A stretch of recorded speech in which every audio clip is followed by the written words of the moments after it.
Welcome back, everyone. Welcome back to the parents and the caregivers who have teens in their home. So I'm Natalie. I am a licensed clinical social worker with over 10 years of experience working in the mental health field with a variety of populations. I've worked with families, I've worked with children, I've worked with adults, I've worked with co-occurring disorders, developmental disabilities, homeless. I've dealt with them all. And then the majority of my time has been spent working with children and families with the primary focus of trauma.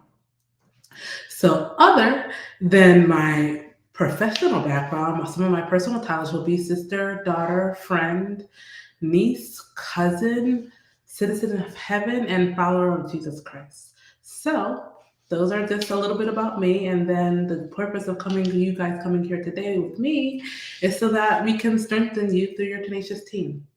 So, we know that parenting is hard work and that you might feel like you've gotten more than what you bargained for. Probably this was not what you're expecting. Sometimes you might be bracing for impact, other days you might be preparing for war. Because parenting the tenacious teens of today is definitely not easy. So we took this week, just to give us a recap, we took this week to reset some parental expectations, right? So 2 weeks ago, we started the evaluation process. That was the first week of June. And then this last week, we took some time to reset some parental expectations. So if you didn't get a chance to see the post, go to my page, find the live that I gave on 6/1 as well as June 1st, as well as June 8th. And then you'll see some posts throughout the week to give you some more context of what that meant. So for all of that, if you didn't get a chance to watch it, I would suggest that you go give it a visit so that you can catch up to the rest of the group. So for today, we are revisiting our relationships. So there was a post maybe about, before we revisit our relationships, let's give a recap for some of the parental expectations, like a quick overview for those of you who are new that you get a chance to catch up. So we went over 7 different expectations. So one was there is no such thing as a perfect parent. Two was that you can try to shift everything about yourself for your child and they may still do things differently. Expectation number 3 was that parenting increases the probability that they will do well, but at the end of the day, that they can still make the wrong decision, and we learn our best by making mistakes. Number 4 was that your teen has a choice. 5 was your teen is not the problem. The argument, the disagreement, the way you might be communicating would be the problem. 6 is that parenting should not be your only identity or priority, that you are yourself before you are a parent. And then the last one is that life is about balance, right? So why would parenting be any different?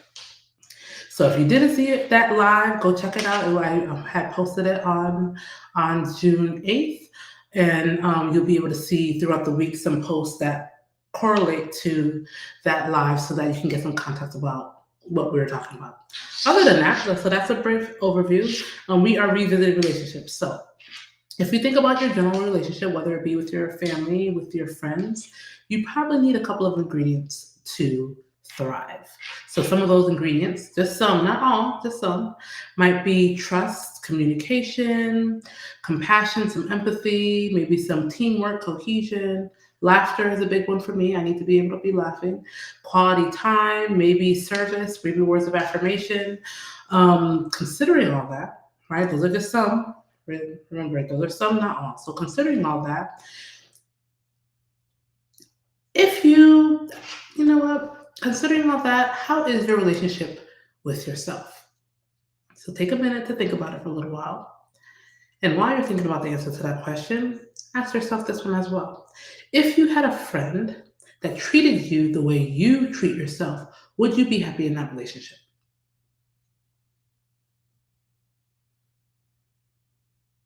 So I'm gonna let that simmer for a little bit, and then you guys can get some time to think about it. I probably should have prefaced this by saying definitely grab a pen, some paper, so you can take some notes or answer some of the questions, because sometimes we don't have the time to answer it later. So while you're watching right now, take the moment to answer the questions. I'll wait for a little while so you can take some time to answer, and then we'll move on from that part.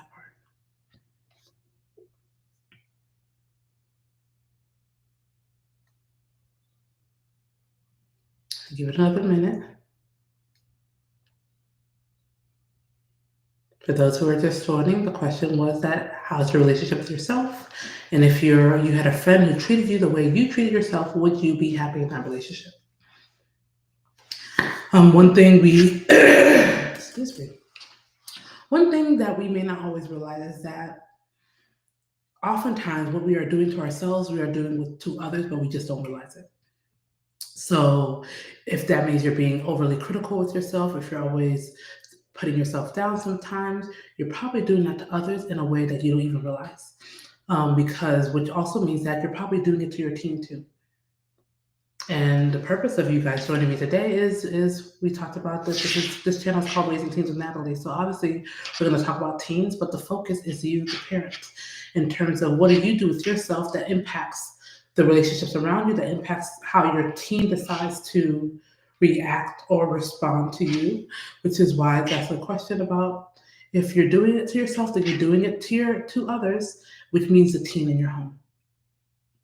So that's something maybe to think about through this week. And obviously, there's going to be posts that are going to correlate with what I just said because that's just the theme here. So we learn so much about our relationships. There was a post that I had a couple of weeks ago, maybe about 3 weeks ago, that said that your relationships are a reflection of your self-worth. So if you didn't get to see that post, I would say definitely go back to my YouTube, go to my Instagram, you'll see the live posted, and then you'll see some of the correlating reels or shorts or images to help you get some context, right? Because we learn a lot through our relationships. You have a variety of relationships. You have some with your coworkers, with your boss, with your friends, with your family, whether it be your sister, your brother, your mom, your dad, your cousin, your uncle. And we definitely pour into some of the relationships we have a little differently. Some person might get one version of us, excuse me, and another person might get another version of us, right? And we talked about how in that post I had talked about relationships being a give and take. And the analogy I gave at the time is like a hammer and a nail. So sometimes in a relationship, there are givers where you are the hammer, you are giving away everything you have to everyone else, whether it be time, energy, resources. There are some people or some parents or caregivers who are the nail, where they are the one who's always receiving.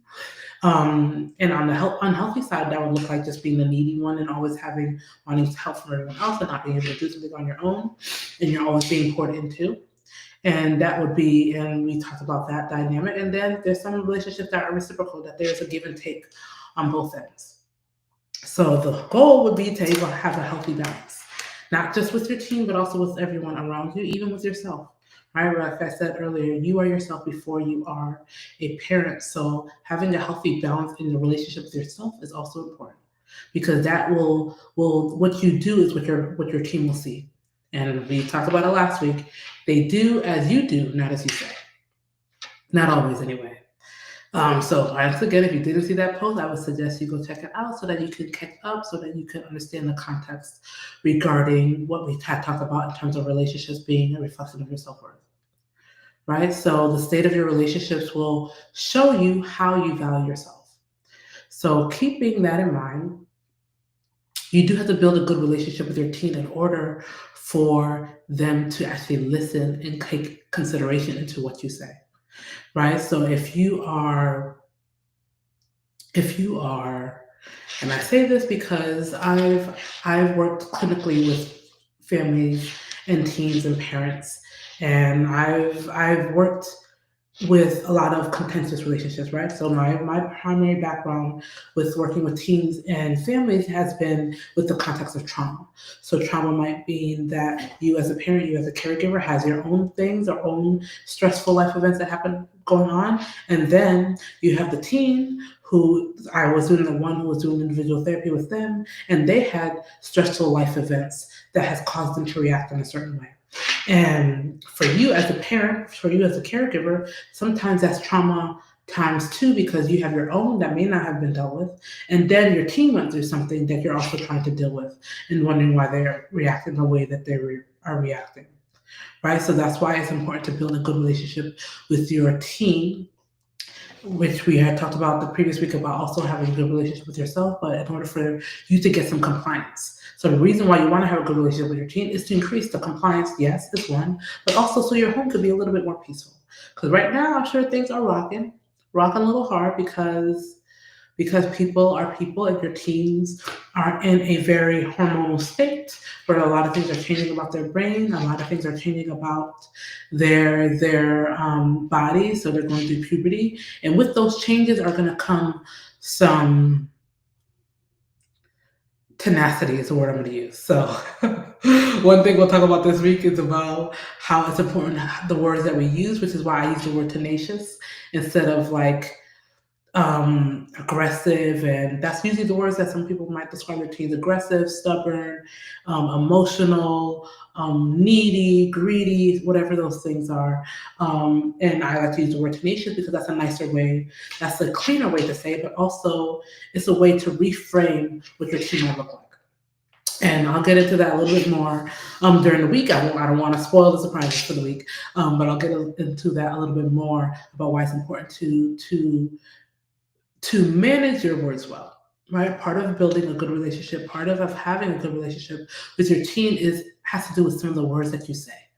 And sometimes, as a parent, as a caregiver, in the heat of your anger, you're probably saying things that you don't mean. You're probably saying things at the fly of the moment, or you don't really think them through because it's a heated moment. Because that's obviously with teens. For some of the teens that are in your home, things can get heated pretty often or pretty quickly, just because they are their own person. They have a choice. They want to do things they want to do their way, and it conflicts with the way you want them to do it sometimes. But yes, so especially because the teens of today don't just comply, they are oftentimes asking you why or some follow up questions. And sometimes it could be because of a lack of trust. Sometimes it could be just curiosity.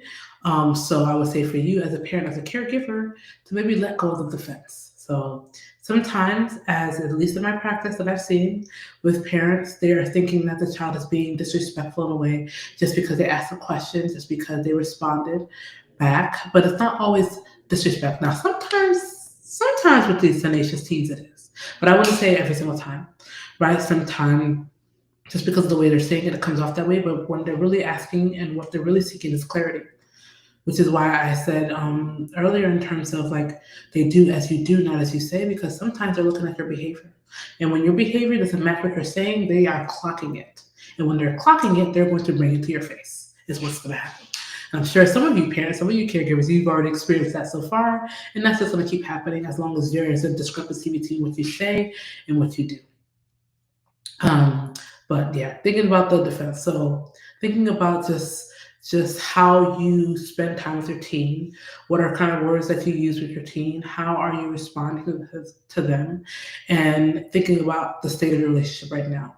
Right, in order to build a good relationship, like I said earlier, some of the key ingredients are trust, love, service, words of affirmation, maybe laughter, compassion, empathy, and how much of that is in your current relationship with your teen right now, but also how much of that is in your relationship with yourself, right? I say that you are a yourself before you're a parent because sometimes there's things as a parent in your personal life that you haven't dealt with, and that is seeping into your parenting life.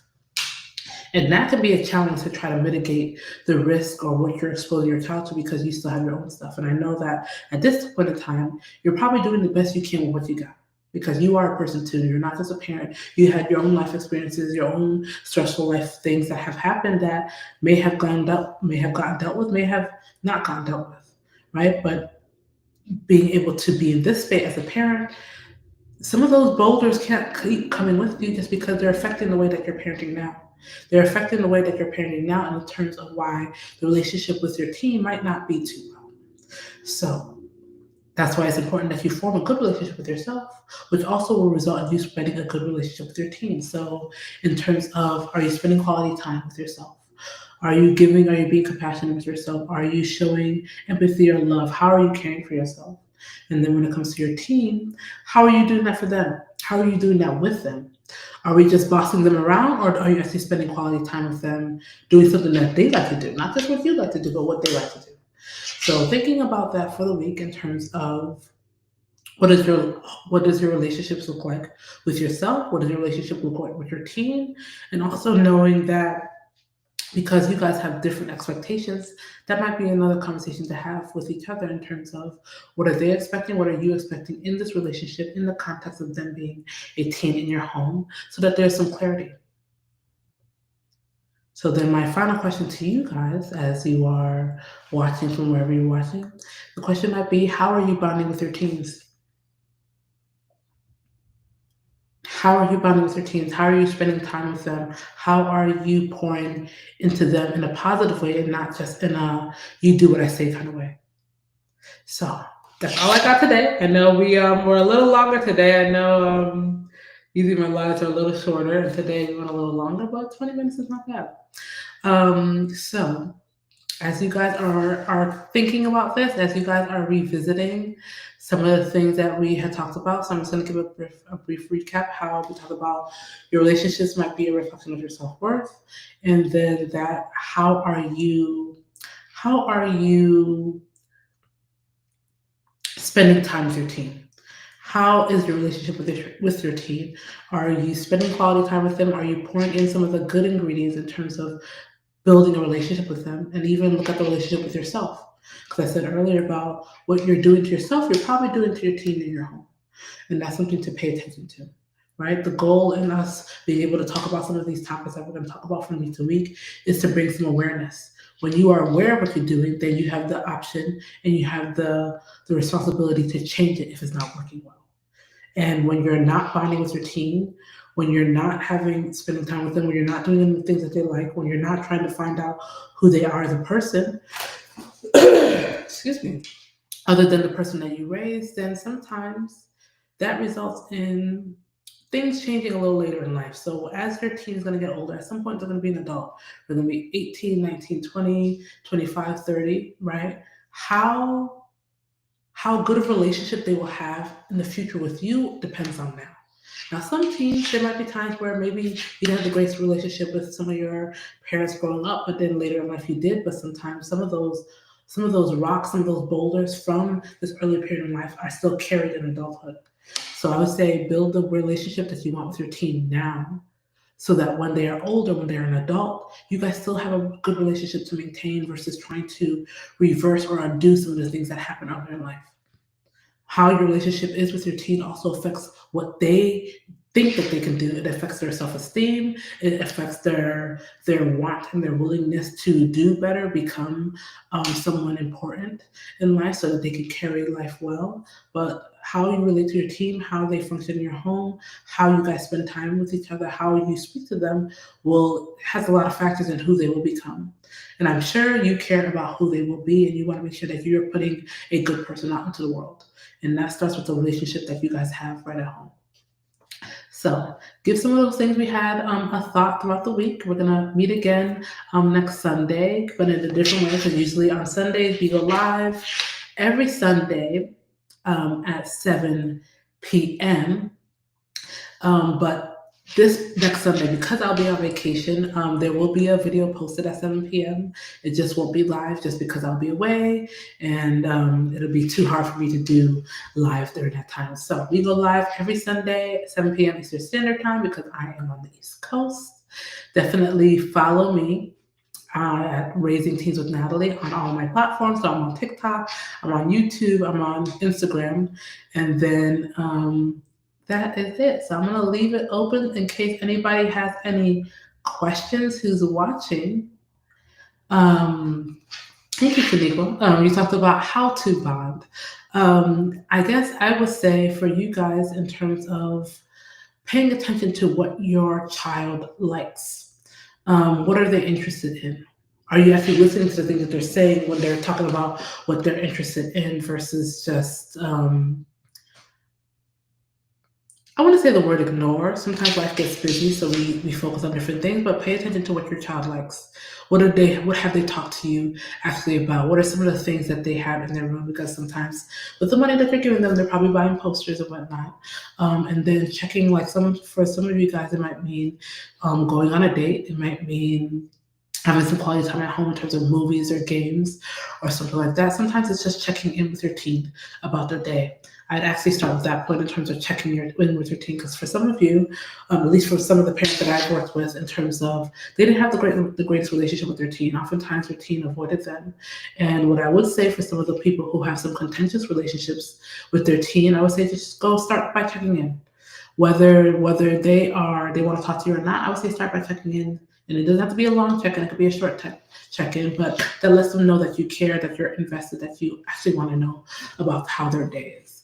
But I would say maybe start with that way in terms of how to bond, and then maybe think about some activities that they might want to do, or even asking them, what are some things that you'd like to do to be able to hang out, because I think hanging out with your teen is very important. So for you, Shaniqua, hopefully that answered your question. And then I don't know if anyone else has any other questions before I let you guys go for the evening.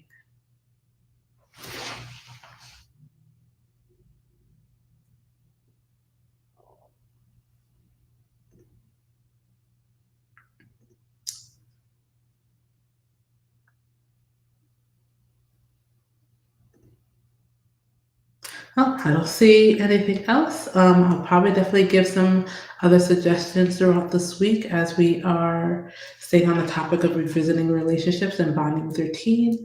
So I will see you guys again next Sunday, 7 p.m. Eastern Standard Time, here live on YouTube and Instagram. Until next time, have a good night.